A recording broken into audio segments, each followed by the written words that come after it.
All right, welcome to the learning objective number 1 video. So what we're going to talk about here first, before we get into the chart detailing the difference between the entities, we're going to talk about what we mean by a separate legal entity and why this distinction is important. This is a very important concept to understand, and it's one that, in my experience, many business owners don't understand. It's also one of the ways that you can get into serious trouble if you're not smart about the way you operate your business. Keeping a separate business separate is critical to preserving the liability protection that we'll talk about later. So that's why this topic is so important and why I separated it out from the others.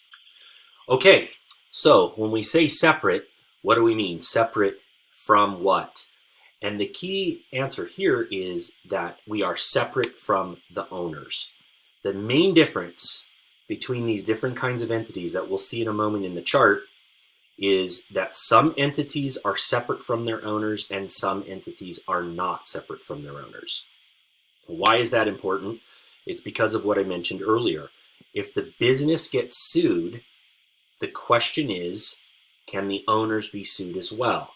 If the business and the owner are one and the same, then the owner's assets are available ultimately to the creditors of the company. And that is what we mean, one of the main reasons why we're focused on separateness.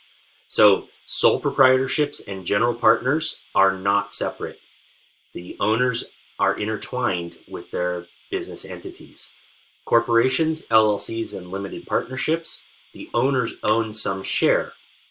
In corporations, it's shares. In LLCs, it's memberships. In limited partnerships, it's limited partnership units of limited partnership. But in either case, regardless, they are what you own is a piece or a share of the entity which exists separately. So think about this. You have to go back to when corporations started in the 1800s, and well, they were around before that, but they really became a big deal during the Industrial Revolution. And the problem was that we had to decide how to treat these entities under the law. And in the original language of the law, they were considered persons. So the law looks at a separate legal entity. Again, that's a corporation, an LLC, or a limited partnership, as a person, as a fictitious person. So it has all the rights and responsibilities of a person, but of course it can't go to jail because it's fictitious, and it can't vote, but it can do most everything else. It can own property, it can sue, it can be sued, it can actually suffer criminal liability, you just can't send it to jail. Okay, and so this matters for things like taxes and liability. Those are the big ones, but there's other reasons why it's important. Okay, so let's look at a diagram here for a minute, and what I'm gonna do is move myself out of the way here. There we go, right in the middle. How's that? Okay, so one way to think about how these entities are different is to look at the flow of the money. You follow the money. In most cases, following the money resolves a lot of questions. So if you look on the left, we have separate legal entities.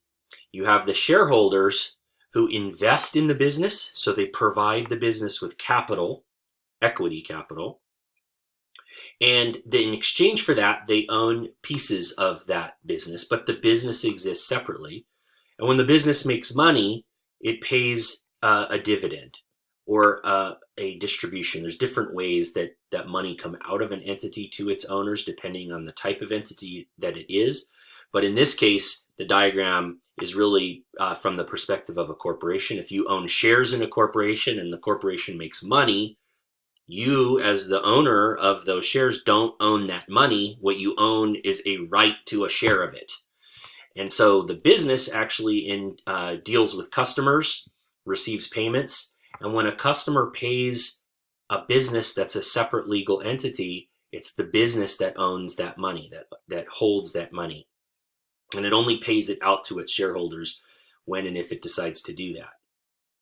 On a business that's not a separate legal entity on the right, the customers interact with the owner, and the business and the owner are one and the same. So in a sole proprietorship, when a sole proprietor collects a payment, they can put that money into their private bank account and spend it in any way they want, because there's no difference between the business and the owner. Whereas on the left, you can't do that. Yet entrepreneurs do this all the time. They run behind in their cash, and so they start paying their mortgage out of their business checking account. If you do that as a separate legal entity, you can, in some cases, we'll talk about this later in the liability section, it can result in personal liability. Whereas on the right, you always have personal liability when you're the sole proprietor. You have unlimited personal liability. And that's one of the big downsides of it. And that's one of the reasons why, not the only reason, but one of the reasons why business owners choose to form separate legal entities when they start their businesses. Okay, so I'm going to get myself out of the way again here. Okay, and so this chart just tells us that this is actually kind of annoying. I'm going to move it over here. Okay, I think that looks better. We'll cover up the rose window. Okay, so it's important also to remember that there's different terms used for owners of business entities. So a sole proprietor, for example, is generally a sole proprietor or an owner, sometimes proprietor, that you'll see that term. But a sole proprietor does not own shares in their business. The business is just one and the same as they are, so there's no different name. In the case of a general partnership, the owners are partners. They're all called partners. In the case of a limited partnership, you have a general partner and then you have limited partners. And depending on which one you are, determines what your rights and responsibilities are. We'll get into this later. In a corporation, the owners are called shareholders or stockholders.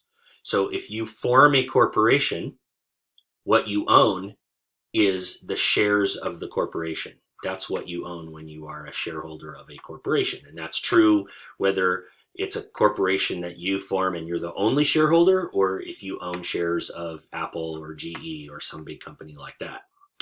Okay, and lastly, the owners of LLCs are called members. So if you own an LLC, you're not a shareholder, you don't own shares, you have a membership in the LLC. And we'll talk about this when we get to the chart.